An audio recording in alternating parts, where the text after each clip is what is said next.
Welcome to steno series 80 शब्द प्रति minute की श्रृंखला में आपका स्वागत है। डिटेशन पाने के लिए चैनल को सब्सक्राइब कर लीजिए। डिटेशन अच्छी लगे तो उसे लाइक करिए और अपने दोस्तों के साथ इसे ज़रूर शेयर करिए। जितने ज़्यादा लोगों को आप हमारे साथ जोड़ेंगे उतना ही डिटेशन देने में हमें अच्छा लगेगा, क्योंकि जब स्टूडेंट साथ में जुड़ते हैं और वो डिक्टेशन लिखते हैं और अपने सुझाव हमें कमेंट में देते हैं तो हमारा भी मनोबल बढ़ता है। डिटेशन स्टार्ट होगा 5 सेकंड बाद।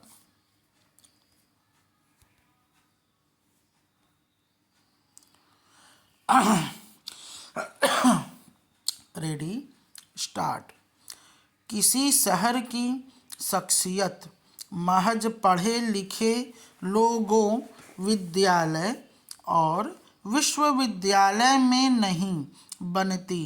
उसकी नींव में वे पुराने मोहल्ले और चौबारे होते हैं जहाँ दादा, नाना, दादी, परदादी किस्म के दुर्लभ पात्रों ने निवास किया। इलाहाबाद में पुरनिया मोहल्लों और गलियों की भरमार है। कई बार एक गली से गुजरते हुए कई मोहल्लों की सैर हो जाती है। चौक इलाका अपने आप में गुलजार रहता है। रोज़मर्रा की ज़रूरत की हर चीज़ यहाँ किफ़ायती दाम पर उपलब्ध है। चौक से 4 राहें फुटती हैं।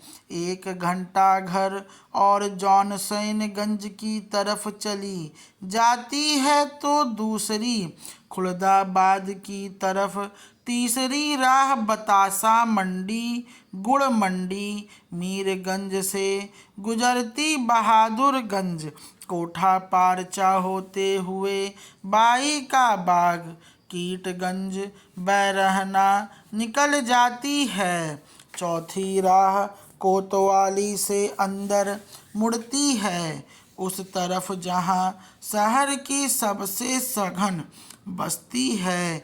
इन गलियों में रहने वाले बखूबी जानते हैं कि कैसे कुत्तों, कूड़े और सांडों से बचते हुए घर तक पहुंचना है।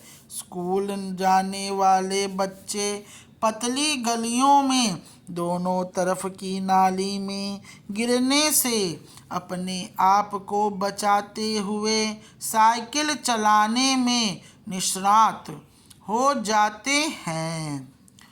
कोतवाली के पिछवाड़े से ही रानी मंडी शुरू हो जाती है।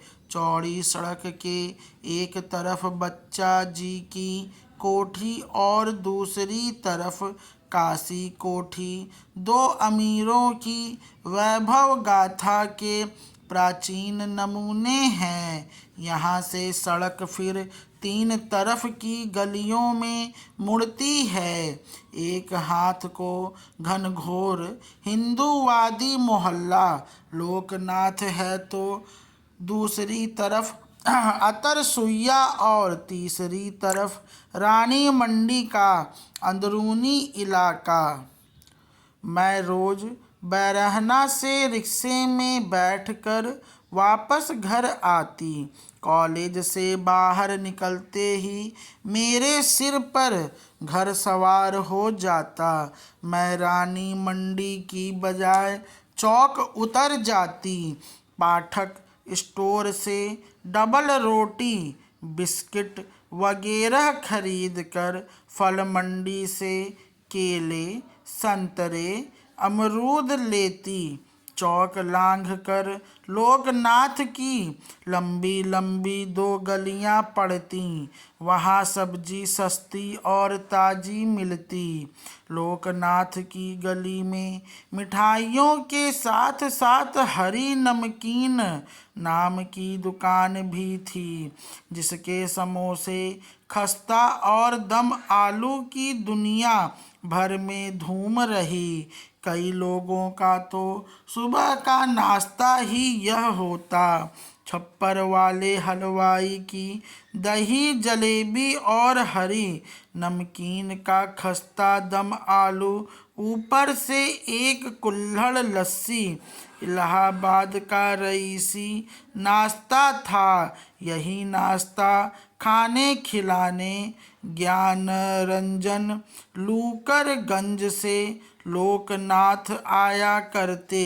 लोकनाथ में 2 मंजिले 3 मंजिले पुराने मकान थे, जिनमें भूतल के कमरों में छोटी छोटी दुकानें थीं। देखा जाए तो ये वर्कशॉप जैसी थीं। बड़े सर्राफों के कारीगर यहाँ बैठकर गहने गढ़ते और पॉलिश करते। किसी का यहाँ जूतों का गोदाम होता। कहीं कोई औरत सिलाई मशीन पर गुड़ियों के धड़ों पर सिर सिल रही होती। स्टॉप।